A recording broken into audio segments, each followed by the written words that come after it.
बिस्मिल्लाहिर्रहमानिर्रहीम। अस्सलाम वालेकुम स्टूडेंट्स। जी स्टूडेंट्स, कैसे हैं सब? उम्मीद करता हूँ सब ठीक ठाक होंगे। इंग्लिश 101 की असाइनमेंट 1 अपलोड कर दी गई है। 20 नंबर की ये असाइनमेंट है और इसको अटेम्प्ट करने के लिए लेक्चर 23 से 33 तक आपको अबूर होना चाहिए। अच्छा स्टूडेंट्स, ये लंबी चौड़ी असाइनमेंट देख के आपने डरना नहीं है। ये जितनी लंबी है उतनी आसान है। जस्ट आपने इसको एक दफ़ा रीडिंग करनी है, इसकी रीड करना है। एक दफ़ा रीड करेंगे तो आपको इजीली समझ आ जाएगी। लेकिन मैं ऑलरेडी इसको 2-3 दफ़ा रीड कर चुका हूँ, तो रीड करने के बाद इसके मैंने आंसर यहाँ पर अटेम्प्ट किए हैं। क्वेश्चन नंबर 1 है। इस क्वेश्चन में topic sentence in a paragraph clearly state the main idea of the paragraph.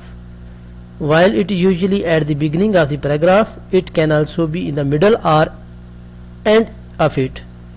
यानी कह रहा है कि इस पैराग्राफ का जो टाइटल है ना या टॉपिक है वो आप पढ़ने के बाद बखूबी जान सकते हैं। और इसने बोला कि यूजुअली जो टॉपिक होता है वो शुरू में आ जाता है या फिर एंड पे आ जाता है या दरमियान में भी आ सकता है। तो ये पैराग्राफ पढ़ने के बाद इसमें बेसिकली बारबेक्यू बनाने का तरीका कार बताया गया है कि बारबेक्यू बनाने के लिए क्या क्या चीज़ें ज़रूरी हैं। ठीक है, तो इस पैराग्राफ से आप जो टॉपिक एक्सट्रैक्ट कर सकते हैं वो मैं 3-4 लिख देता हूँ। आप अपनी मर्जी से कोई भी लिख सकते हैं, आप अपनी मर्जी से भी लिख सकते हैं। पहला मैंने लिखा है ईगर टू प्रिपेयर बारबेक्यू, यानी बारबेक्यू तैयार करने का जज्बा या बारबेक्यू तैयार करने के लिए बंदे को जो कशिश होती है वो। Essentials for barbecue preparation, barbecue तैयार करने के लिए लवाजमात कौन कौन से हैं। या फिर ये प्रोसेस ऑफ क्रिएटिंग बारबेक्यू भी आप लिख सकते हैं जो शुरू ही में दिया हुआ है।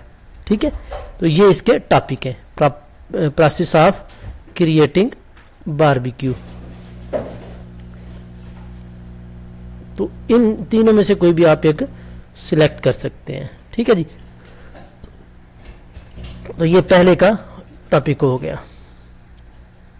नेक्स्ट देखते हैं हम दूसरा पैराग्राफ जो है उसका भी टॉपिक देखेंगे हम।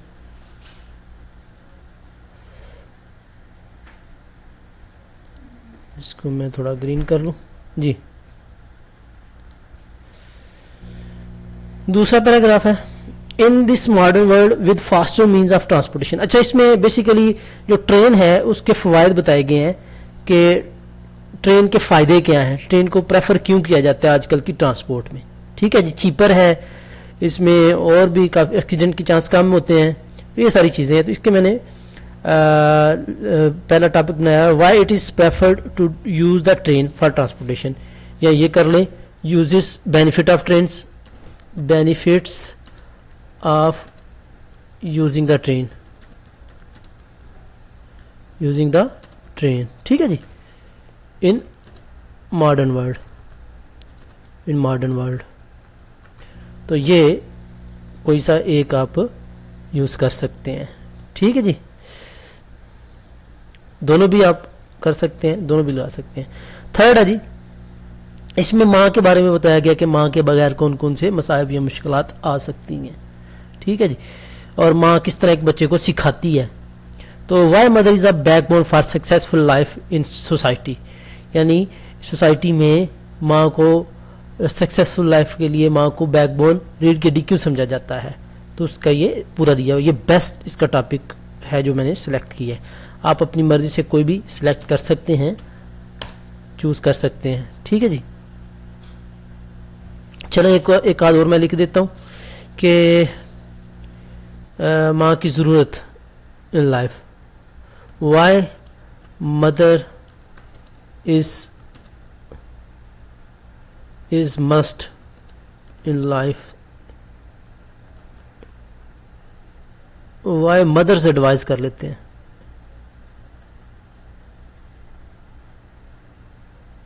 चले मदर ही कर लेते हैं, mother is necessary,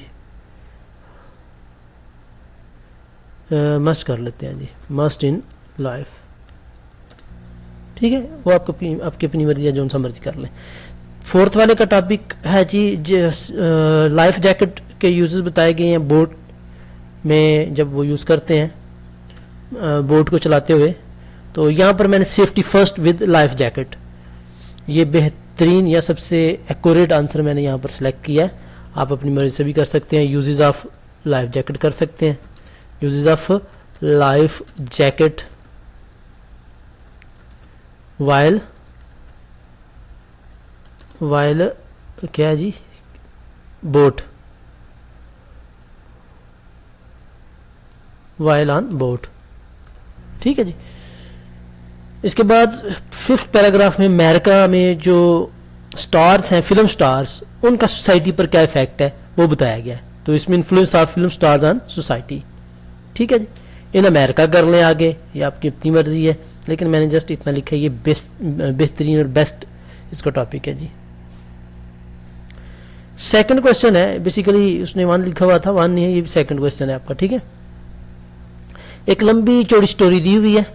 mark Twain बताता है कि किस तरह एक स्टोरी जो है वो बनाई जाती है और अपने एंड इख्तिताम पर पहुंचती है, उसमें कुछ करैक्टर यूज किए जाते हैं। एक लंबी चौड़ी स्टोरी दी हुई है, इस स्टोरी को आपने पूरा रीड करना है, लेकिन मैंने इसको रीड किया हुआ है, इसका मैं आपको ब्रीफ बता देता हूँ कि इसमें क्या बताया हुआ है। बेसिकली ये जो साद है, एक लड़का है, वो अपने वालद को या अपने डैड को कॉल करता है, लेकिन वो डैड जो है वो कॉल पिक करता है और वो उससे एक प्रॉमिस करता है कि फलां दिन हम फलां जगह जाएंगे, बेसबॉल खेलेंगे एंड सो ऑन, लेकिन वो बाप नहीं कर पाता, वो मायूस हो जाता है। साथ जो है स्कूल में भी वो अपने काम में सही तरह से फोकस नहीं कर पाता, मैथ में, फिजिक्स में और बाकी सब्जेक्ट में भी वो मतलब इतना फोकस नहीं कर पाता, लूज हो जाता है, फेल होने के करीब होता है।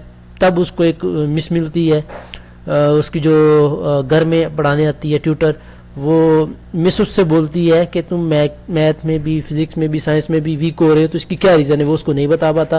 तो मिस उसको फिर वो गाइड करती है कि अगर आप अपने दिल की बात अपने वालिद से या किसी भी ऐसे बंदे से जो आपके बहुत करीब है उससे करेंगे तो आपका बोझ हल्का हो जाएगा।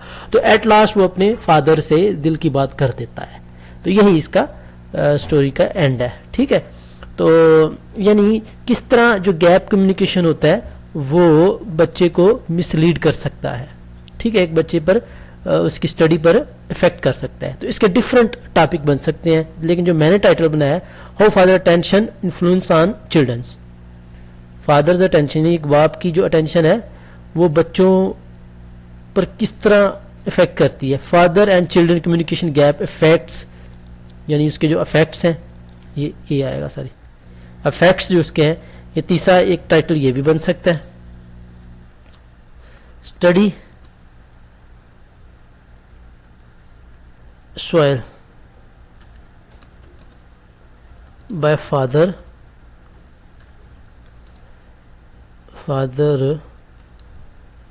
मिसकम्युनिकेशन, या फादर लेस अटेंशन कर ले, लेस अटेंशन। ठीक है जी, या डिफरेंट टाइटल हो सकते हैं, लेकिन जो पहले वाला है वो मुझे सबसे बेस्ट लगा था, इसलिए वो मैंने पहले वाला सिलेक्ट कर लिया।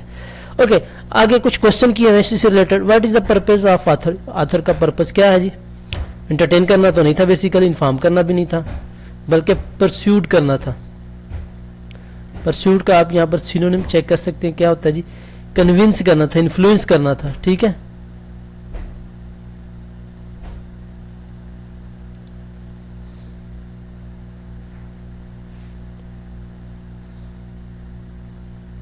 What is the genre of the text, ये किस तरह का टेक्स्ट है। नोटिफिकेशन है, नोटिफिकेशन तो नहीं है, फोकलोर भी नहीं है, यानी कोई लोक दास्तान भी नहीं है, ये फिक्शन है, फसान है। ठीक है, mention the narrator point of view after the reading. अच्छा, ये पॉइंट ऑफ व्यू तीन तरह से, जो नरेटर होता है ना, तीन तरह से पॉइंट ऑफ व्यू देता है।